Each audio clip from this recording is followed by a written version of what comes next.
राष्ट्रपति द्रौपदी मुर्मू 3 दिवसीय झारखंड के दौरे पर आ रही हैं। उनका व्यस्त कार्यक्रम है देवघर, रांची और उसके बाद वो खूंटी में भी एक बड़े कार्यक्रम में शामिल होंगी।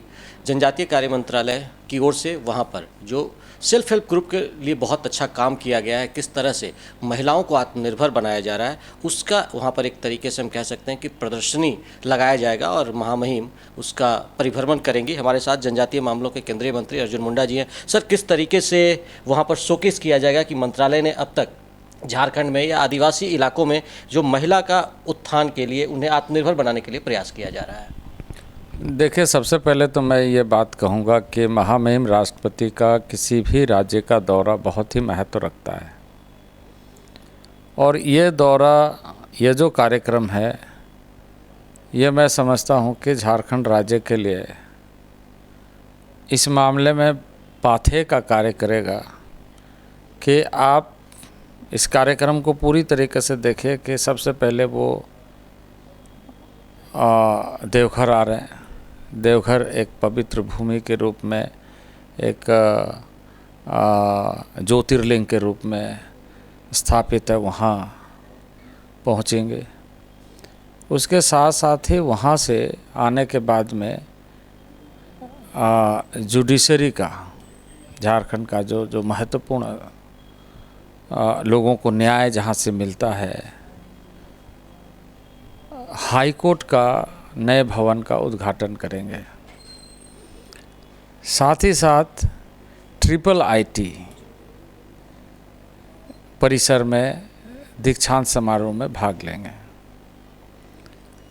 और इसके साथ साथ जैसे आपने कहा कि खूंटी में महिलाओं को संबोधित करेंगे, जो ऐसे महिलाएं जो कुछ कार्य से जुड़ी हुई है, कुछ कार्य से जुड़ रही हैं, कुछ कार्य से जुड़ेंगी।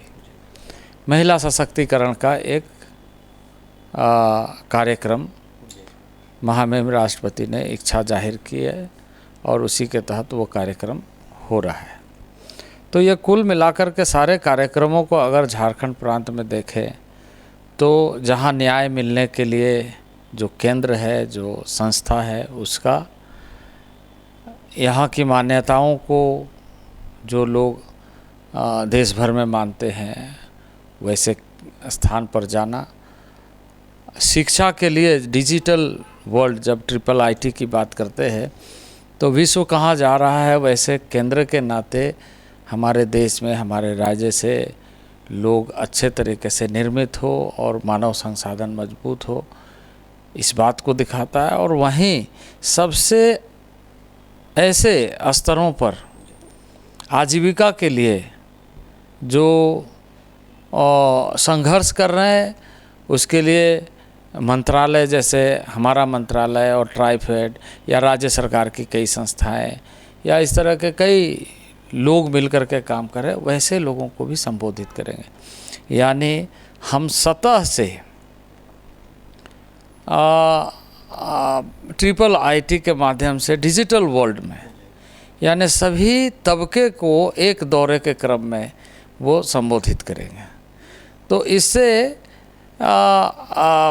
ये बातें दिखती है कि महामहिम राष्ट्रपति ओवरऑल प्रोग्रेस कंट्री का कैसे हो, देश का कैसे हो, और उसमें झारखंड प्रांत की क्या भूमिका हो सकती है और झारखंड के लोग सशक्त कैसे हो सकते हैं, झारखंड की महिलाएं सशक्त कैसे होंगी, इस बात को ध्यान में रखते कार्यक्रम आयोजित की गई है, उनका कार्यक्रम बना है। भारत सरकार इस मामले में लगातार प्रयत्न कर रही है कि पूरे देश में सभी क्षेत्रों में समानुपातिक ढंग से डेवलपमेंट का काम वहाँ के रहने वाले लोगों के माध्यम से होना चाहिए। और जैसे आप जानते हैं कि खूंटी भगवान बिरसा मुंडा का जन्म स्थल है और बहुत मायने रखता है देश के इतिहास में। स्वाभिमान दिवस के रूप में हम अब देश भर में मना रहे हैं। माननीय प्रधानमंत्री ने आह्वान किया है, उसकी महत्ता और अधिक मैं कहा जाए कि एक विस्तार हुआ है और लोगों तक जानकारी पहुंची है। वैसे स्थानों में महिलाएं सशक्त हो, मंत्रालय का पूरा जोर है। हमारी पूरी टीम, ट्राइफेड की पूरी टीम, ट्राइफेड यानी ट्राइबल डेवलपमेंट के दृष्टि से एक कोऑपरेटिव फेडरेशन है जो महिलाओं पर ज़्यादा फोकस करती है। तो राज्य सरकार के साथ मिलकर के राज्य सरकार के माध्यम से भी बहुत सारे कार्य, जैसे जो वनोपज का काम है वो राज्य सरकार के साथ मिल करके हम करते हैं। उन्हें सपोर्ट प्राइस उपलब्ध करा करके राज्य को कहते हैं कि उसे वैल्यू एडिशन के लिए बंधन के साथ जुड़ी है। तो यह सारा चीज़ कैसे आगे बढ़े, मैं समझता हूँ कि इस कार्यक्रम में लोगों को बहुत प्रेरणा मिलेगी। उत्सुकता के साथ लोग इस कार्यक्रम में सम्मिलित होकर के अपने परिवार को सहजता के साथ प्रगति के रास्ते पर कैसे जोड़ा जाए, इससे इसको बल मिलेगा।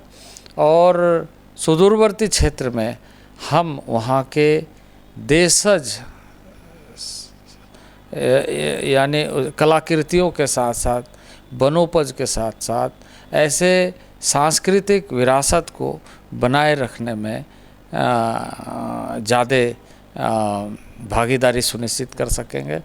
और ये बहुत अच्छा कार्यक्रम मैं समझता हूँ कि खूंटी में होने जा रहा है, जिससे वहाँ के नए जो छात्र छात्राएं हैं, छात्राएं खास करके है, वो भी बहुत उत्सुक है, महिलाएं बहुत उत्सुक है।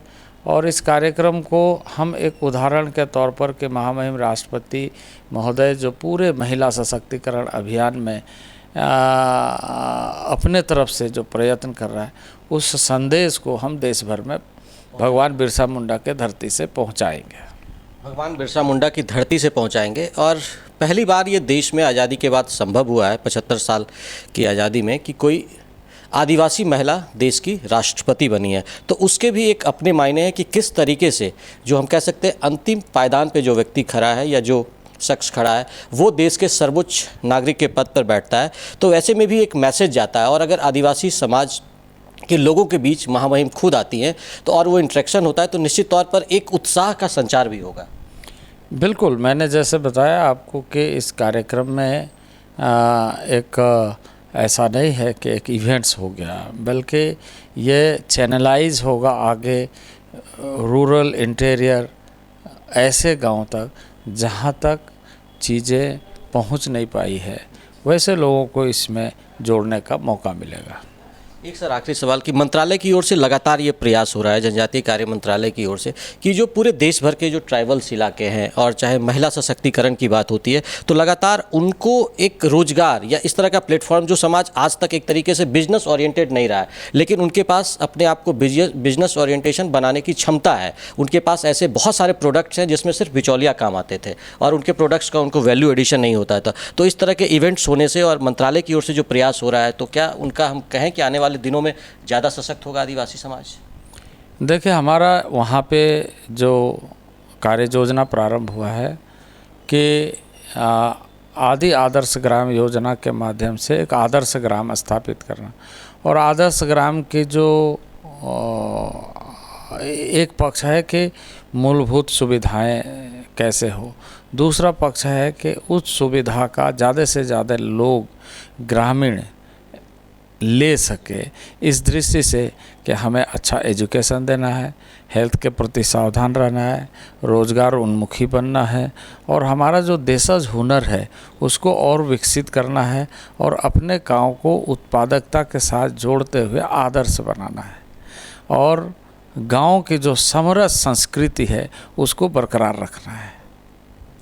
तो गांव की समृद्ध संस्कृति को भी बरकरार रखना है और उसके साथ जनजातीय इलाके में विकास की नई परिकल्पना की जा रही। एक सवाल से छूट गया कि किस तरीके से आप लगातार जो स्वास्थ्य है आदिवासी समाज में वो एक तरीके से अभी तक अछूता रहा है, उस तरह से फोकस नहीं होता था और वो बड़े बड़े अस्पतालों तक नहीं पहुंच सकते थे। लगातार आपकी ओर से ये प्रयास हो रहा है कि उन इलाकों में कैंप लगाया जाए, लोगों का जो एक ट्रैकिंग रिकॉर्ड है मेडिकल हिस्ट्री वो किया जाए, तो उसका फ़ायदा भी हो रहा है क्या इस इलाके में सर?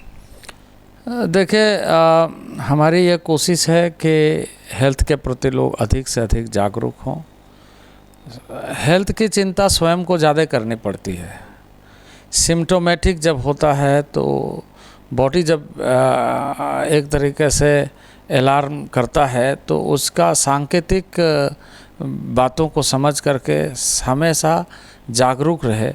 ऐसी जागरूकता फैलाने के बारे में। आप जानते हैं कि पिछले बार हम लोगों ने जो हेल्थ कैंप किया था 1 लाख से अधिक लोग आए थे और उस कैंप में इतनी बड़ी उपलब्धि हमें हासिल हुई कि उनके बहुत सारे जेनेटिक प्रॉब्लम्स को हमने डेटाबेस किया। अभी भी उस अभियान को देश भर के लिए माननीय प्रधानमंत्री के नेतृत्व में प्रारंभ किया जा रहा है, जिसको जेनेटिक डिसऑर्डर से रिलेटेड ऐसे जो मामले हैं उसको चिन्हित करके उनके साइड इफ़ेक्ट्स क्या क्या हो सकते हैं, क्या क्या चैलेंजेस है और किस तरीके से उन्हें सतर्क रहना चाहिए, इसके एक प्रोफाइल बना करके उनके परिवारों को जागरूक करना। बात कर रहे थे जनजातीय मामलों के केंद्रीय मंत्री अर्जुन मुंडा जी से। इन्होंने साफ तौर पर कहा कि महामहिम का जो झारखंड का दौरा है वो हर परिप्रेक्ष्य में काफ़ी महत्वपूर्ण है और किस तरीके से केंद्र सरकार और जनजातीय कार्य मंत्रालय लगातार आदिवासी और ट्राइबल इलाके में विकास की नई किरण बहाकर वहाँ की महिलाएं, वहाँ के यूथ और युवतियों को आर्थिक रूप से सशक्त बनाने का प्रयास कर रही है। अपने सहयोगी करमबीर के साथ मैं दिवाकर कुमार, दूरदर्शन समाचार, रांची।